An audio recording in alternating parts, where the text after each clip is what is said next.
A tribute to the journey is meant to shed light on the ups and downs of being an athlete. It's not all glorious, but it's all worth it. There is no path to success without adversity, and we fight through it for the love of the game. Along the way, we find out what's really important: the journey. What did what do you think is really important during the recruiting process and like finding a good place to go and and kind of the important things on what you're looking for in a program? I know personally I didn't communicate enough with coaches and get to know who I was going to play for enough before I committed. So give me Mm. your take on the recruiting process, I guess. Yeah. So, I mean, it's different for everybody, and that is kind of, it's a very vague answer, but it is different for everybody. And I know it's even more different nowadays than even when you and I were in high school. Mm-hmm. Because kids have travel teams that it's just a different world, like travel baseball. It was Oh yeah. growing when we started, but it's a totally different thing now. Mm-hmm. So for us, exposure was a little bit harder to come by compared to some of the kids now from our Mm-hmm. areas. Mm-hmm. Um, so a little bit different, but I mean, as far as finding a program that works for you, I mean, there's a ton of programs, ton of teams out there now, more so than when we were doing it, right? But I think it's just finding, a group of people that you like to be around, because at the end of the day, you need to have fun when you're doing it. I know when I first was looking for travel ball teams in high school, basically like showcase teams, like we Mm-hmm. played together on the Red Sox, but Yeah. like prior to that, I tried playing for a different team. And I kind of came onto the team for a tournament. They were like kind of testing me out. I didn't really fit. Like the team was very cliquey, and I didn't really fit in. They already, well, obviously, so I mean, those guys were already great friends. They've been playing together for however many years. Mm-hmm. I came onto there. I just kind of felt like I didn't belong, Yeah. and that was like the real first time I think I ever like pretty much broke down in high school. Like I thought like maybe this isn't meant for me. Maybe like this isn't cut out for me. I don't even know what year it was, sophomore year. It's like right Mm-hmm. when you're starting out, freshman or sophomore year, when you're trying to start out to get into like the college Yeah. phase, right? You're trying to get Yeah. noticed. I remember just like man, like I don't know, I don't want to be on this team anymore. Like I don't know. I didn't really know much, and my parents didn't know either because I'm only child, so like they Yeah. don't know. This is the first time for them too, you know. Yeah.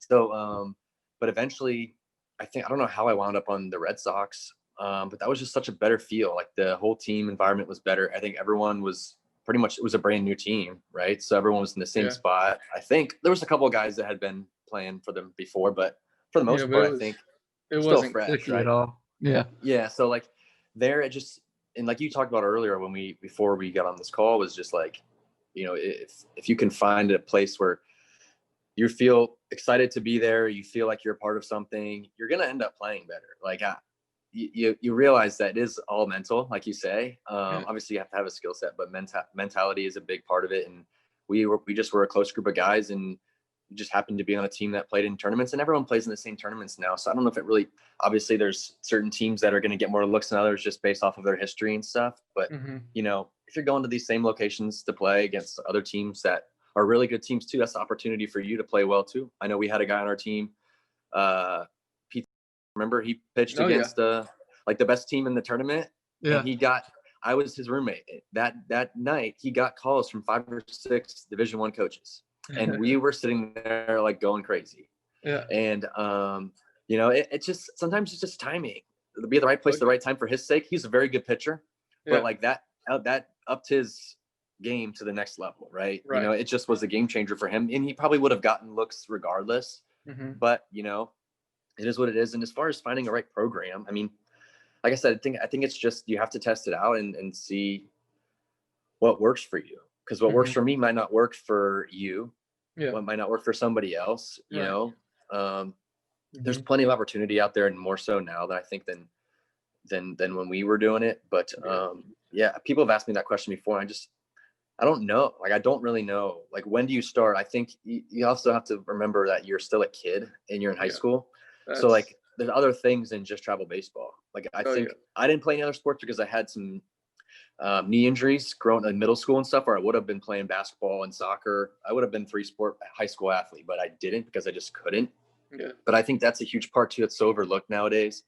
Oh, yeah. I just think that because overall you want to build athleticism, and eventually you can find a sport that works for you. Obviously, you're going to spend more time doing something in your free time. Maybe you're going to go do more baseball stuff. But I just think that we start to lose focus on the actual enjoyment of the game, and it becomes a business when you're 18 years old.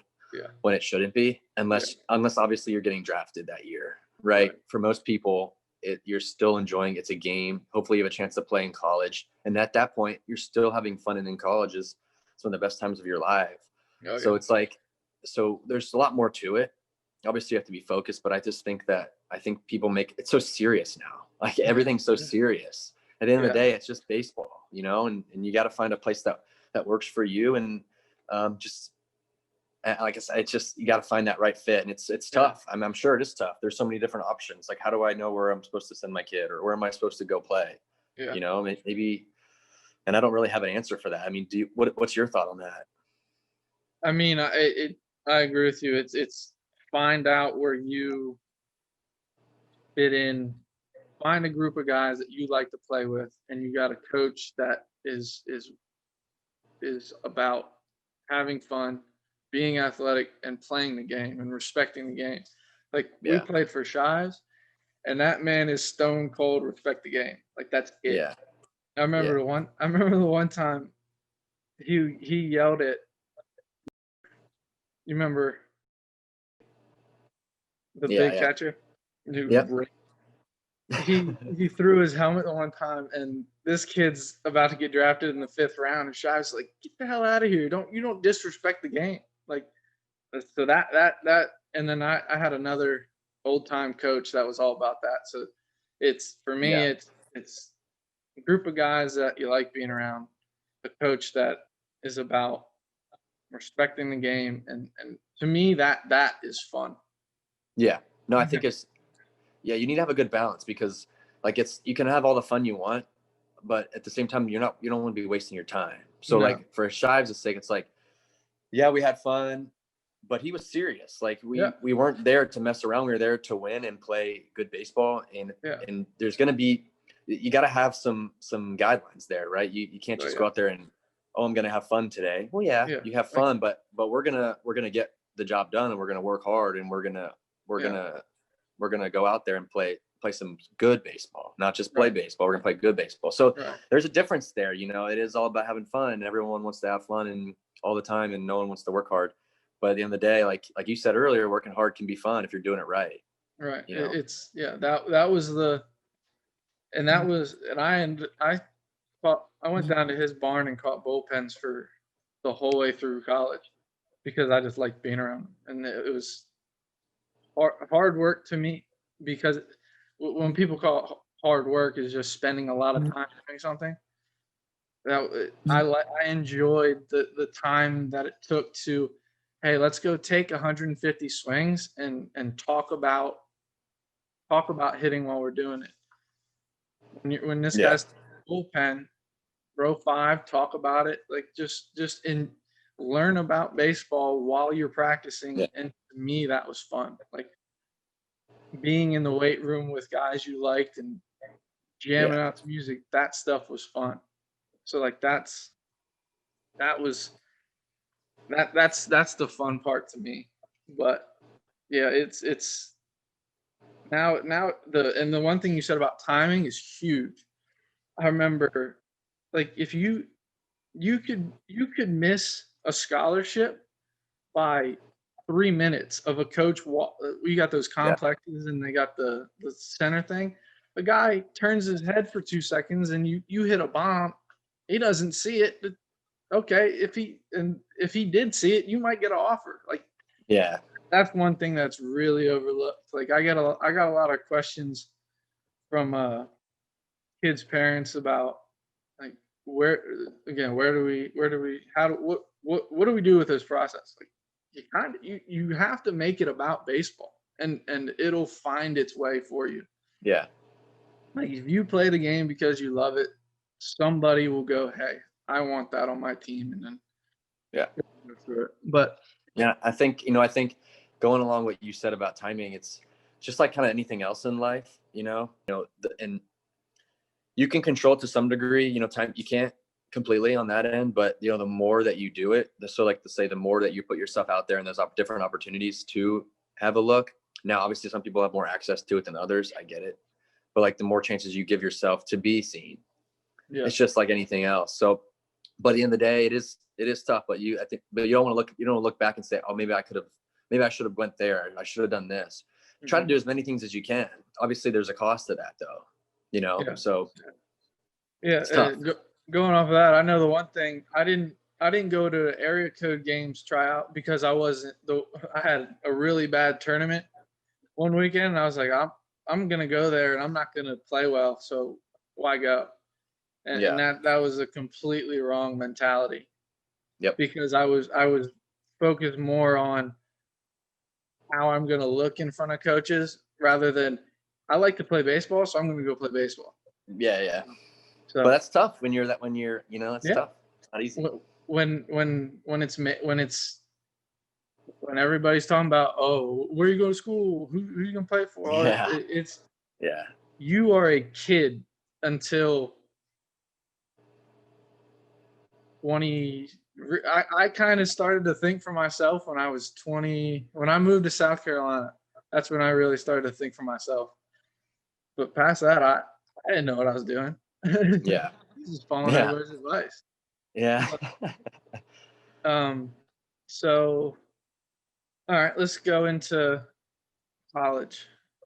So you played 3 years, and then went to the Cape, and then got signed, right? Yeah. Did you have? What's the right question? Did you improve each year linearly? Like, so freshman year I was here, sophomore year I was a little bit better, junior year I was a little bit better, or was there a little bit of a up and down here and there? I would say, obviously I think I got better. I wouldn't have, definitely got better. Yeah, for sure. Overall. But I think the biggest part and the biggest shift for me was freshman to sophomore year. Mm-hmm. And it was all about really just confidence.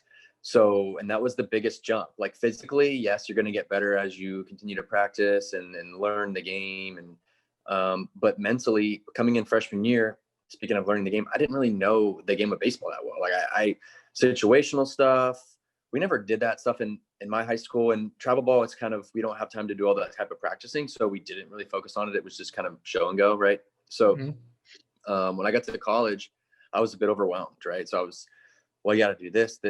Here's all the different cutoffs. Here's all the different rundowns. Here's all the different plays. Here's what you need to do in this situation if you're hitting.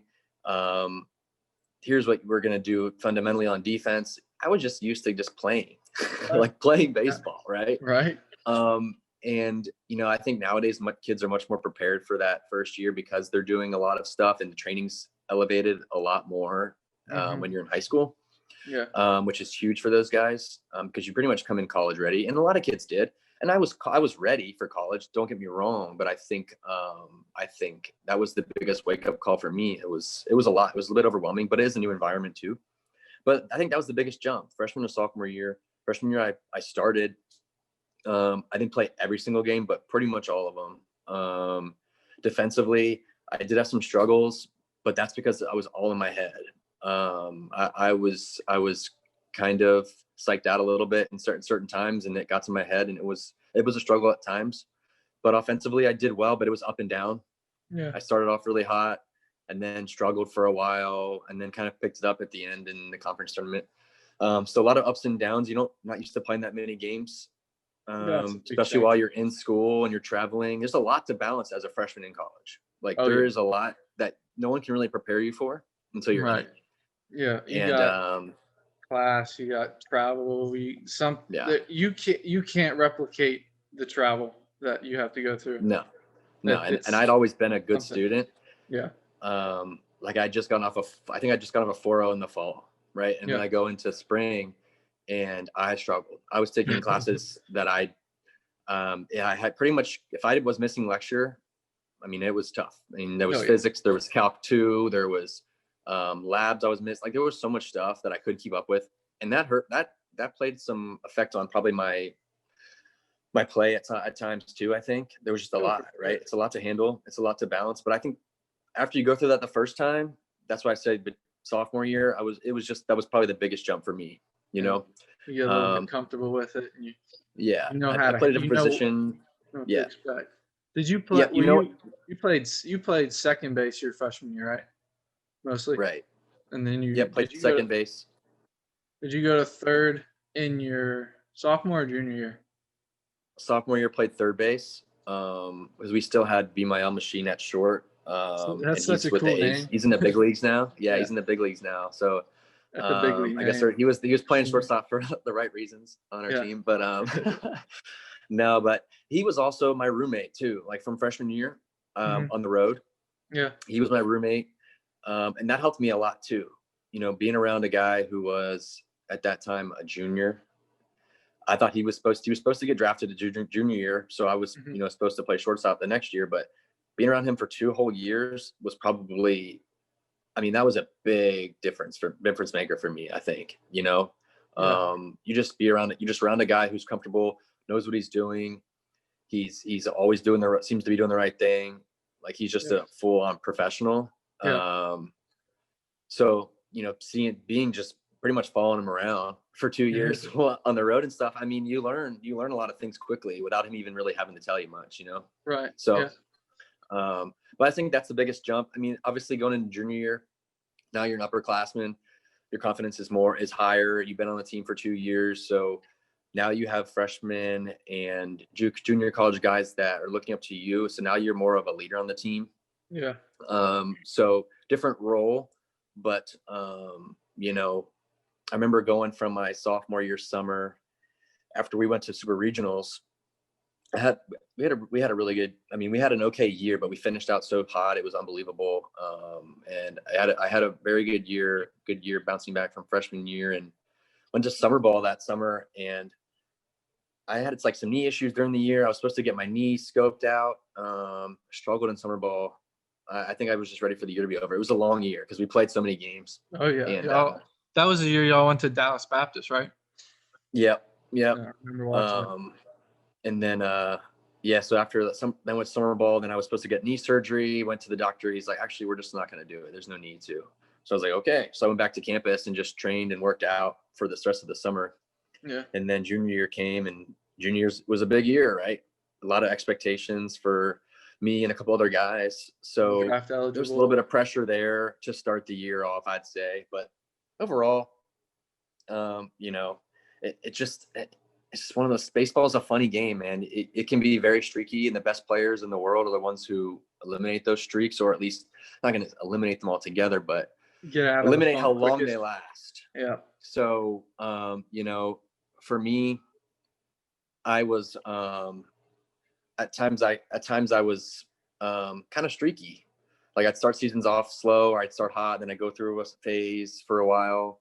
My junior year was probably my most consistent year, I'd say, but and then that just led me to the Cape. I didn't get drafted. I was, you know, I was kind of disappointed. I was sitting there in the Cape and watching the rounds go on Twitter while I was on the bench, you know, and I was like, dang. And I didn't hear any calls before the draft or anything during the season. So I wasn't expecting much, but it kind of hits reality, you know, when you see it, when you don't see it.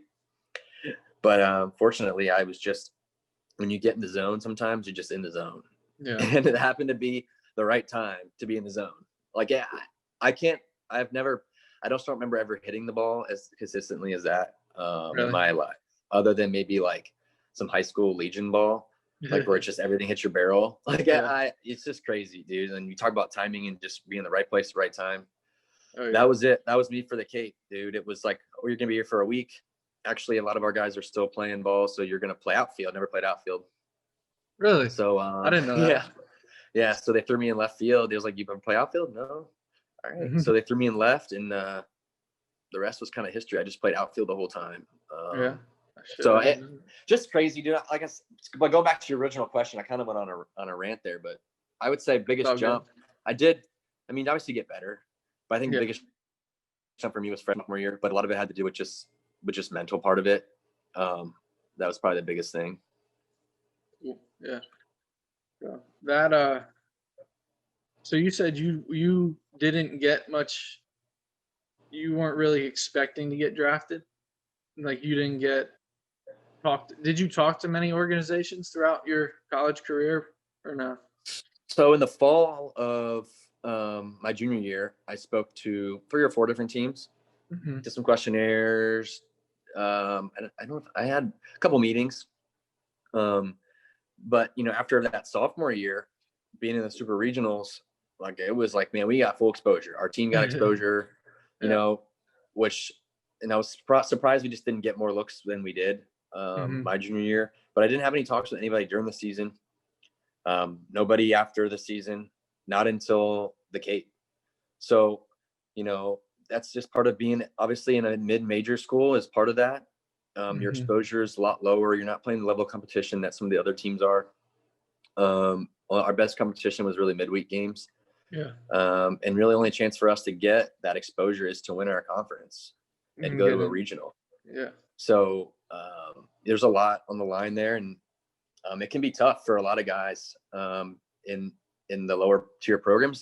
Which is surprising. You see guys get drafted from Division III schools and stuff when you're playing with in pro ball, and you're like, man, you guys, like no one from our team got drafted, and we went to a super regional the year before. And none of the people that stayed on the team got drafted, but you're telling me it's just funny. Like it's just funny how it works. And I don't know if it has to do with relationships with coaching staff. There's a lot to it, there's a lot to it. And I don't know all the most people don't know. Yeah, that was, and like you mentioned earlier, like you said, you're an only child and your parents haven't gone through it. Yeah. That's the majority of people. Most parents don't have 3 kids that are college athletes. They don't know what to do, and part of the reason for this is to kind of help them get a perspective on it. But yeah, it is weird how it works, but you keep the old time coach I talked about. He always told me if you're good enough, they'll find you. So that was kind of one thing I always thought about and went off of. So it to me, even till now, it goes back to just keep playing, just play the game because you love it, and then somebody will find you, or you'll find somebody. Whether it's and I wouldn't put too much pressure on yourself. Like I remember when I was in high school, my goal was just to play college baseball, and that was it. I just kind of went with the flow. I worked hard. I liked it. Just kept, like what you're saying, just work hard and play and have fun and enjoy it. And don't look too far ahead. I think a lot of people look so far ahead, like I want to do this. Like your goal, obviously my goal deep down was to play professional baseball. Everyone's goal was that, why else, but it wasn't like I had a set goal in mind, like a set thing saying I'm going to do. And some people are different. That's just not how I was. I kind of just like took it day to day and just did what I could do that day to make myself better. And then just, if I'm doing what I'm supposed to be doing, good things will happen, know? I know I fell into that of looking ahead, and it takes away, it makes the day you're working in harder. Like I'm for sure. My end goal is to be a professional baseball player. You can't accomplish that today. Like you have to do, you gotta work, you gotta train today, you gotta practice, you gotta get your reps in today, and accumulation over time will take you towards your goal. And that can change though, like for your situation, you went to a few different schools. So obviously that's more top of mind for you because you're looking, am I in the right place? Like there's a lot more things going on in your mind than there were in mine. Right. Because my situation was different. Like I knew I was in a place where I was playing. The coaches seemed to like me. I was doing okay. So my focus I wasn't worried about that. It was, like there's different, everyone's, like I said, everyone's in different situations. So there's different things that may sway your focus. Like my focus, I was never really unfocused on the baseball part because I felt like I was in a good spot. Some people don't feel like that, And there was plenty of guys I played with that were like that. So they have a lot more they're worried about than I was. I was fortunate enough to not have to have that worry, but Right. And that was one thing where I said before that how important it is to know the coaches of the program you're going to before you commit to going there, because that, like you said, having that opportunity to stay focused like that does help a lot. So yeah, it's huge. completely I understand know that. the guy who recruited me, and he called me, like, I think we talked every week Really? when he was recruiting me. Yeah. How did your week go? How did your games go? Like, he was the only guy to do that. Mm-hmm. So, like, you feel pretty comfortable going to a situation where you're gonna be around a guy like that, you know? Oh yeah. Yeah. And of course, a person like that could fake it and do all that stuff, but like, he stood out, you know, he made a difference, and he seemed like he cared about me. So, you know, like you said, I think that's a big part of it. You know, obviously you want to go to a good school. Everyone wants to go to a really good school, but at the end of the day, you got to like where you're at, you know, and you got to, you know, if you have an opportunity to play, that's a big part of it too. The school I went to in South Carolina was an NAIA school, not even affiliated with NCAA, completely different, lower than D3. So you're like, what? I was like, what am I getting into? I went off of. So that whole story is messed up. But anyway, the kids on my team down there could play flat out. That team could have handled some Division I teams, a lot of Division I teams. I bet. And that was eye opening for me. It's not about the level you go to. It's about, can these guys play? Yep. And there's so much good baseball out there. D1, D2, D3, NAI. It doesn't matter the level. It matters the program. Yeah. You'll have some terrible D1 programs and some great D3 programs. So, like you said, go where you're going to play, and it's a good program. So, completely agree on all that. And then give me a little bit of experience about your experience in pro ball. So you got signed out of the Cape.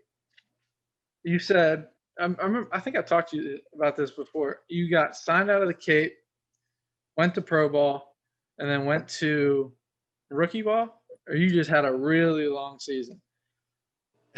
So it was Cape, signed next day, drove to Pennsylvania for the game. Crazy, dude. I couldn't eat. I was like so nervous. But got to the stadium. Yeah. So I went to short season A ball, which was in State College with the Spikes. Yep. And they're like, yep, you're going to be there tomorrow. This is where you're staying, everything, like all the next day. Right. Did you stay with a host family or a hotel? Yeah. Host family in State College. Then, so I was there for like 10 days. Yeah. And then they told me I was going to Peoria, Illinois, which is in the Midwest League, full season A ball. For those that don't know, short season is basically draftees. So it's like right after the draft to the end of the professional season. Okay. Or guys who are maybe high schoolers that work their way up and they went to extended spring training and they go to a short season team. But typically it's for college guys. So then I went to a full season team, which started their season in the first of, I don't even know when they start, beginning of April. Yeah. So they had been playing for months, but they needed more depth, I guess. So I went there, played a little bit because someone was hurt. And then I ended up turning into more of like I was, a utility guy for sure, because I was playing outfield in the Cape. But what I realized was I didn't focus enough on some of my infielding stuff when I was in the Cape, because I was just up there having fun, playing outfield, hitting, yeah. That when I got to pro ball, they're like, all right, you're playing second base or you're playing third base tomorrow. And it's like, I haven't played third base since sophomore year of college. I haven't taken ground balls. I haven't taken a live ground ball in 2 months. So it's like, I was a little bit underprepared for that, but it's also, I was a little bit overwhelmed because of the pro environment. You show up at a stadium in like State College and the place is packed. Yep. And like, I've never played in a crowd like that in my entire life, other than maybe super regional. But it was crazy. It was a whirlwind, but yeah, I ended up turning to like a utility guy. They sent me to Peoria. Then they were like, you're going to Palm Beach. And that was high A. And I was like, oh, okay. So I show up down there and, dude, they moved me around so much my first half season. Yeah. It was hard to even keep up. So I was there for, I don't even know, a few weeks. I roomed with like Dakota Hudson. Cause he just got sent down there too. And if you don't know who he is, he's a starting pitcher on the Cardinals staff. I know right now. Okay. But yeah, I roomed with him and we were there and I was staying in a hotel room and I pretty much didn't play much at all in Palm Beach. I was kind of at the point where I was like, why am I here? Like, you guys picked me up as a free agent. I get I'm a free agent signee, and that we can talk more about that. But I was like, this is odd. I've just sitting on the bench every day. I started to feel like kind of what's my purpose here? Like, maybe I shouldn't have. Like, you start to think about some stuff. Like, maybe I shouldn't have signed. Like, maybe I should have gone back.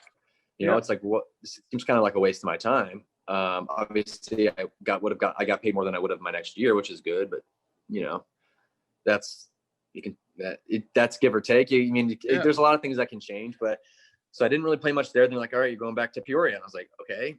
So I went back to Peoria, and then really wasn't playing there much either again. And played every third, fourth day, kind of felt like,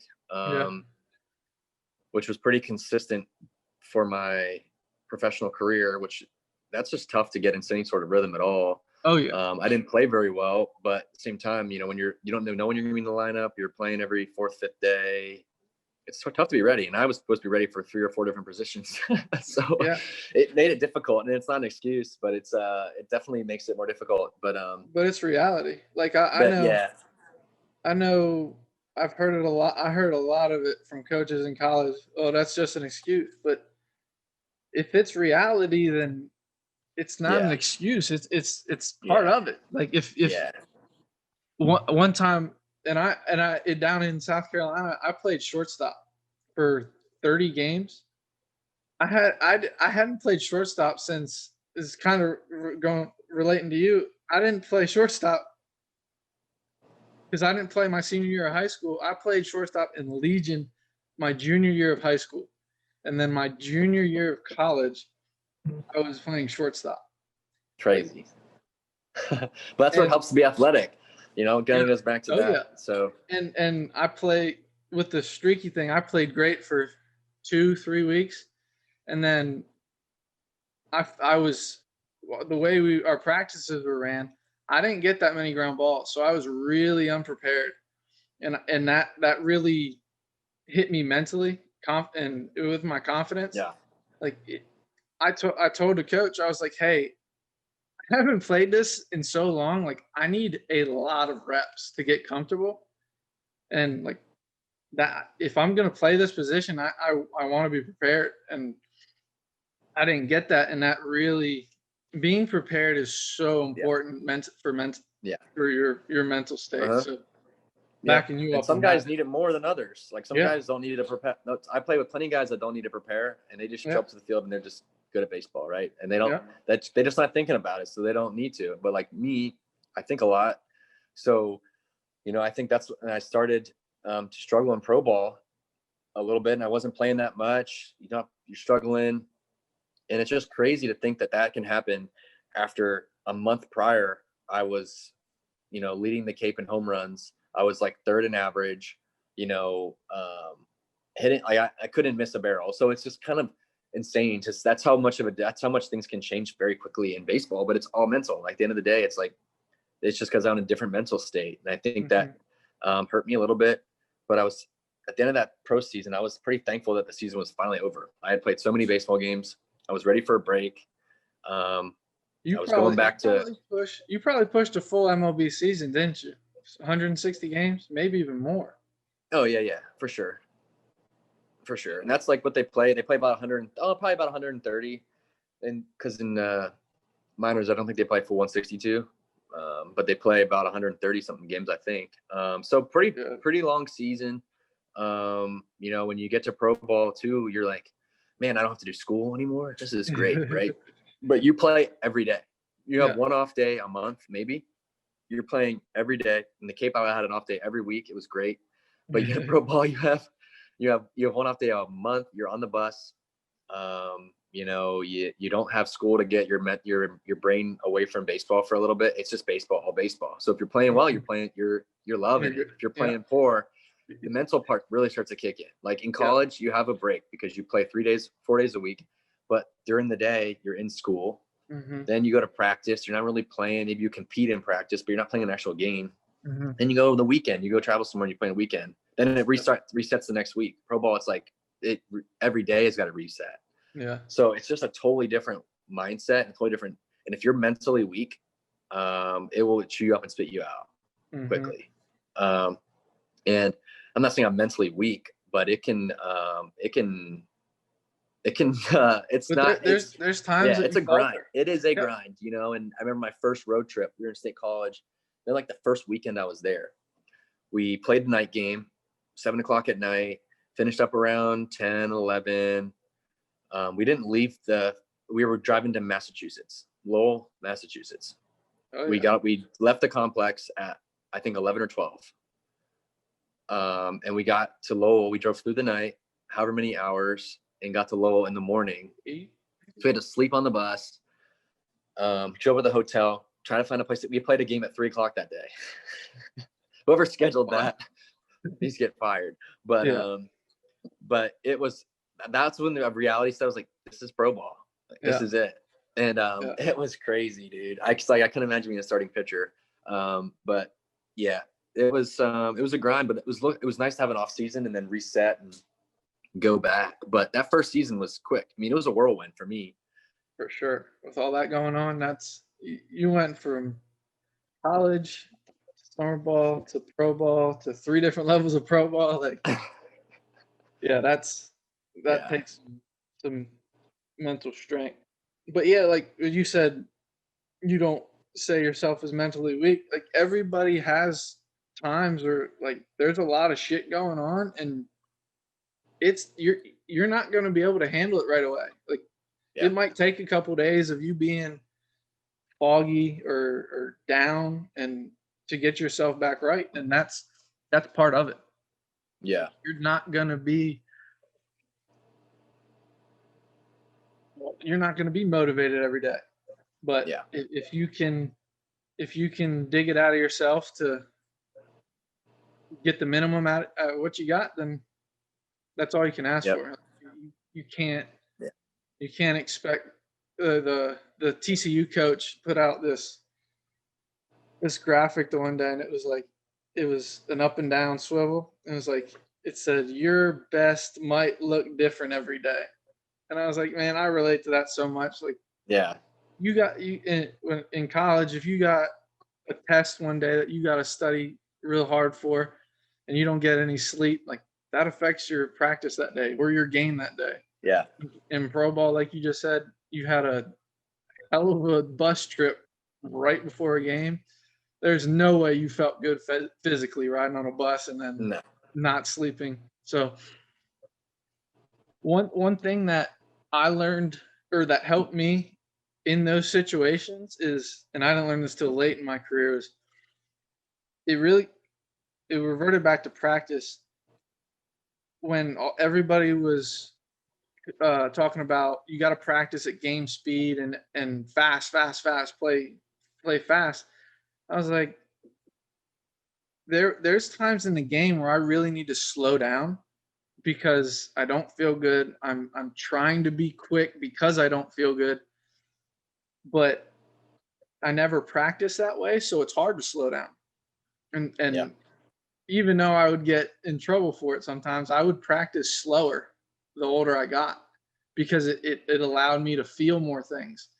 and being under more control. And it's kind of funny, Tread Athletics, or they're an online pitching company, but they were talking about how moving slow is very beneficial for learning movement patterns and stuff. And I was like, shit, Yeah. I knew that, but no one Yeah. else would believe me, right? But it's like you're saying, there's so much that goes into it. You just got to keep going, and that's really the only way to succeed. Is even the guys that get drafted out of high school or all this, all American, all this, all that, they have downs. But like you said, it's they get out of those downs quicker. They're not hot for 2 weeks and cold for 2 weeks. They're hot for 2 weeks, cold for 2 days, and then hot again. So yeah.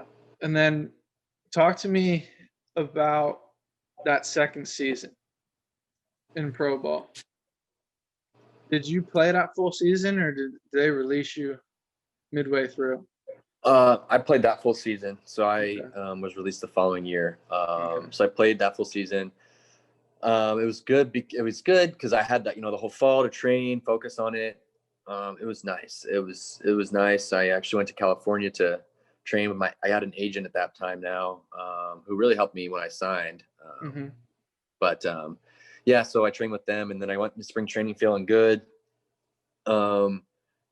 Did pretty well to start, I think. I don't remember much from that. It's kind of a blur, but I remember they were going through, it was about the time where they were going to pick teams, and they were sending them off to their locations. And my goal was to get on the Peoria team, which was the full season A ball, so I could leave right away and not be stuck in spring training for another 2 months or whatever it was. Yeah. So I had finished up that spring training pretty well. I started figuring out my swing a little bit. I was playing around the field a bit. I knew that the coach on the team kind of liked my style a little bit. But when the day came where they were picking the teams, they were walking around saying, "Hey, you're going here," kind of how they did it. He told me that I wasn't going yet. But they're, who knows what can change in a couple of weeks or whatever. So I was like, dang. So that was pretty disappointing. So because I was stuck. And so once everyone leaves, like the next week, it's extended spring training. So there's a lot of guys that stay behind. And you're basically just doing the same stuff you've been doing. You're practicing in the morning. Like you have full days, practice in the morning, you do inter squads, or you're playing against the Marlins team, which is in the same complex, playing in the afternoon. So it's a full day. You're in the Florida heat. It's getting hotter.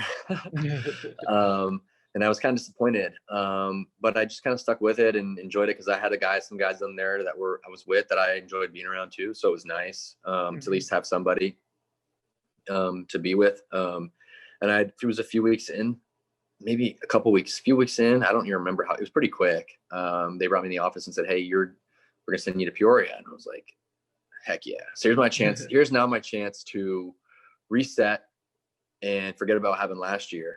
They're giving me another opportunity to play at this level, right? And when you go to a full season team, typically you're going to be playing it's rare that they find guys sitting on the bench that much. But this happened the year before because it was the end of the season. The guys were hurt and all this kind of stuff. But they sent me up there, and I think I was just playing outfield at this point. I don't remember playing infield at all for them until at one point, but I was just playing left field, left and right. I was playing pretty consistently. The hitting, you're going to the Midwest.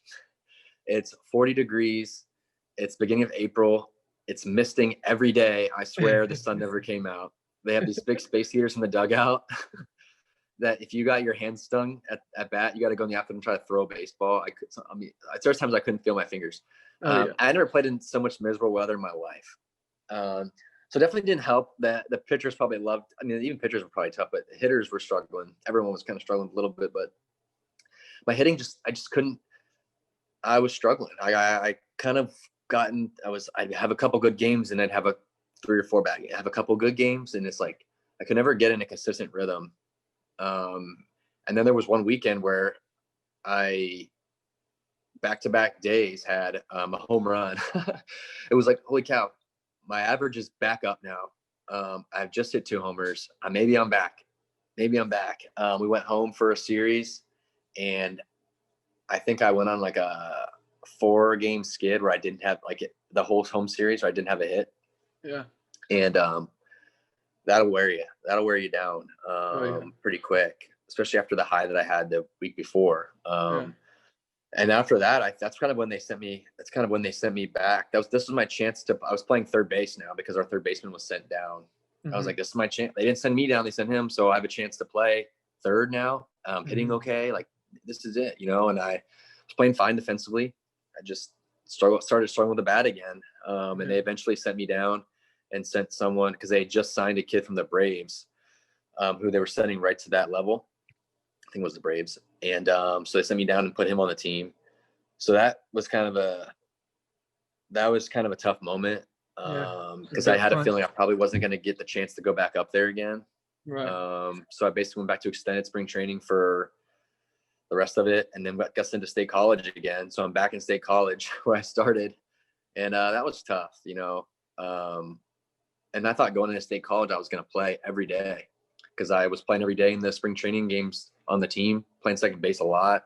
I started feeling really good at second base. I was smooth. Like, at this point, my confidence was higher because I think I started caring as much. I don't know if it's because I was struggling, or I just started to realize, what, I just have more fun. I think I was taking it too seriously. And I just, at that point, I was just started to enjoy a little bit better and was playing well. And we got to state college, was still playing, for these scrimmages that we were doing. And then I just started playing once every 4 days. Yeah. And I was like, I get it, because there's guys on the team that hadn't played there yet, and they were giving them opportunity. I already had opportunity. I was like, dang, like, I started feeling good. Like, I felt like if I was playing every day, I would have had, and I ended up finishing that season playing for every 4 or 5 days, whatever it was. I ended up hitting pretty well, like, okay. Right. But like I said, I think I would have done better if I had a chance to play more consistently. But at the end of the day, you only get so many opportunities at that level. Yeah. There's always other guys. So I just kind of missed out on my opportunities when I had them. Because you may only get 1 or 2. Yeah. Lucky if you get 2. And I had a chance to get another one, but it just didn't work out. And I made it through that season and got to spring training, and they started doing those cuts in spring training. And you always try to look out for like the Grim Reaper, the guy that comes and grabs people. And he said my name, and I knew exactly what was going on. So that was tough. But I kind of expected it, to be honest, going into spring training that year, just because of my situation and where I finished the season and all that kind of stuff. I had a feeling it was going to happen. If I was going to stick around, it would have been very lucky, but it just ended up happening. And, I tried to go try out for an indie ball team in New York. Because the guy called and said, hey, we have just pro guys that played professionally. It's the only people that are going to be there. Like, it's come on out. We were invite only. I was like, perfect. I'll give him one more shot, went there. There was 400 freaking people. Wow. Kids, like, one kid was warming up in the outfield with the headphones on. He had eye black on and all this stuff. I'm like, dude, what is going on? Like, there was like grown men there. Like, I was like, this is a joke, this is a joke. And that rained the one day. So all we had was, they did the live at bats the first day, because they wanted to get those in to see the pitchers and people hit. Yeah. There was no order to it. It was basically a blob of people. And the one guy had 4 or 5 at bats. I had 1 at bat. And people were just cutting line, going to get at bats. Good for them. Like, they wanted to play, whatever. Yeah. But I was just sitting there. I was like, this isn't strictly a pro tryout. These are just, anybody could have showed up if they paid the money. Yeah. I was just, at that point, I checked out. I was like, this is not for me anymore. I don't like this. I'm not really enjoying, I don't really want to be here. And then I knew at that point, that was probably it. So I packed up my stuff that workout hadn't even finished that day. Like, people were still hitting and taking live at bat. I just packed up and left. I'd never done that before. I was like, this is a waste of my time at this point. And my agent was trying to find people to get me to play. Wasn't having any luck.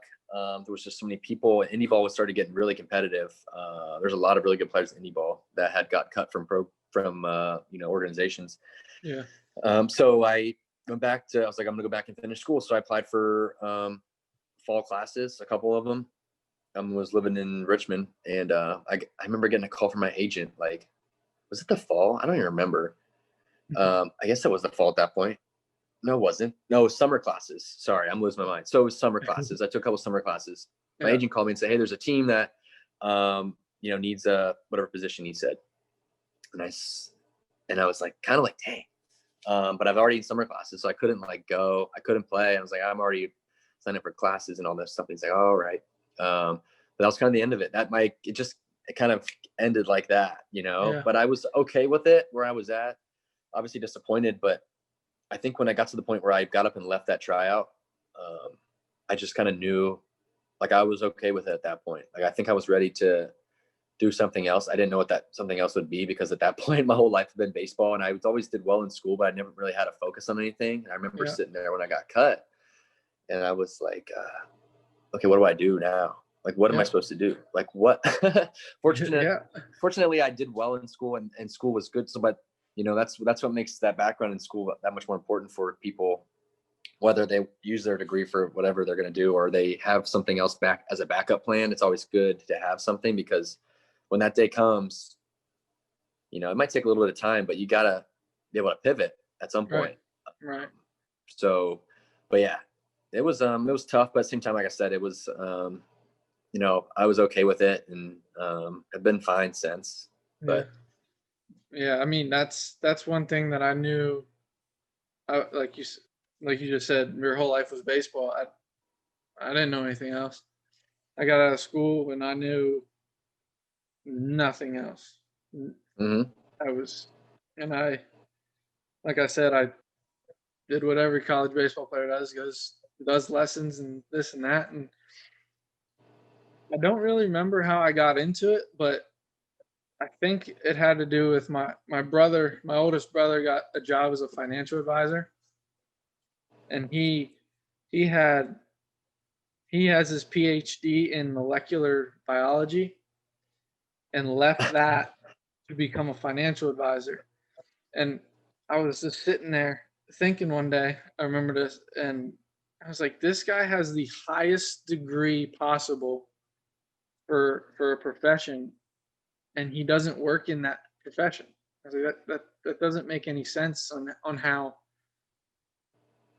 our lives after baseball are supposed to work. Like, we're supposed to go use our degree and stuff like that. Yeah.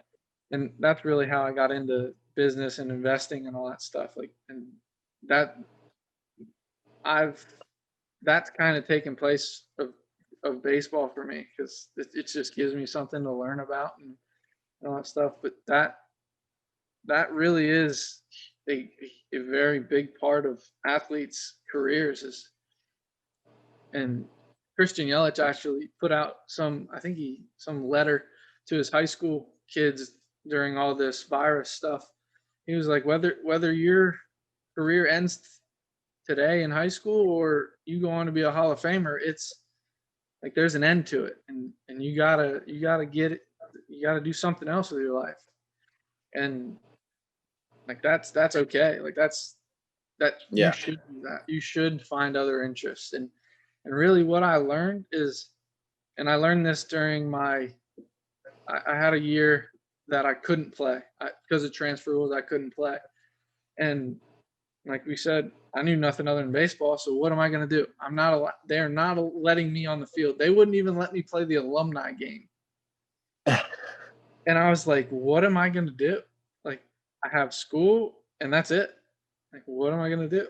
And then I went and got a job, but I learned a little bit from that. But yeah, that's a huge thing that I want to focus on with this, is helping people understand that there's more than just baseball, and there's always after baseball or after sports and stuff like that.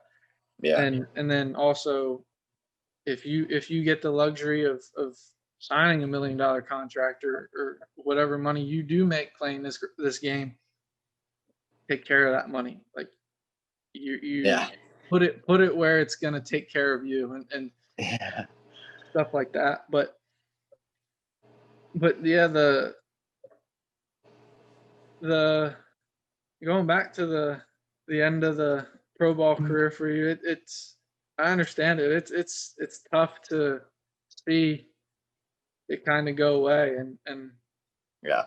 but the cool thing is it kind of frees you up. Like your whole life was baseball. It was all about this, and now you get to go do some other things. You get to spend more time with family because you're not playing all the time, and stuff like that. So it's and what that really did for me is so that year that I didn't play, going back to play the next year, is it kind of took a little bit of pressure off of it. It's like, okay, even if my career does end, I still, life still goes on, and it's still, Yeah. you can still find enjoyment and everything like For that. sure. So that's one big aspect of why I want to do this, is because whether you are a Hall of Famer or you finish in high school, it's just a game.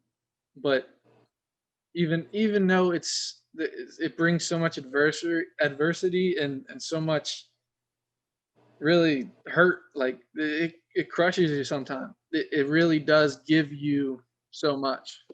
Like, I wouldn't have met you if I didn't play baseball. I wouldn't have met so many people if I didn't play baseball. So Yeah. being when my career did end, I looked back and I was like, okay, I didn't reach my goal of playing pro ball, but I accomplished so much during my approach to that goal that I can't ever be regretful. I Mhm. had, including summer ball teams, I had like 200 teammates and something like that. And I mean, I met some really interesting, good people during that time, and really that's what it comes down to, is like, if you can, the more good people you're around, it makes life better. And that was one thing that I related to between baseball and business, is it's a team thing. And like we were talking about that one day, like, you can kind of learn whatever job you need to do, but being a part of a team, whether it's baseball, basketball, business, like, that's what it's about. Being around a group of guys, like you said at the very beginning of this, being around a group of guys that you enjoy, and that they take pride in doing the right thing, and that's what baseball needs to be, and that's what every good thing in life is. And so Yeah. it's cool to hear your journey and understand how you dealt with the ups and downs, because it sucks at times. Like, I Yeah. know I know definitely after the second transfer I had, so going into my third school, I was done with baseball. I was like, not for me anymore. I keep running into stuff, and so I signed down there to that school. And then 2 weeks later, the coaches called me and said, "Hey, we're," and I was like, "What? I'm going to a school that I've never been to, and I don't even know. I'm getting a brand new coach that I've never met. Whatever." I was like, "I'll go live at the beach for a year, whatever." But after that year, I was like, I love baseball, but I can't deal with this anymore. And going to play summer ball after that and stuff, it all the love of the game just always came back to me. And I realized that it was I'll never lose that, but there's times where people get in the way, and they don't. It's timing, it's all this Yeah. stuff that goes into it. And some of the best players, and honestly, I just thought of this, but the Billy Bean thing, like, some of the best players don't make it, and for whatever reason, timing, mental, whatever the reason.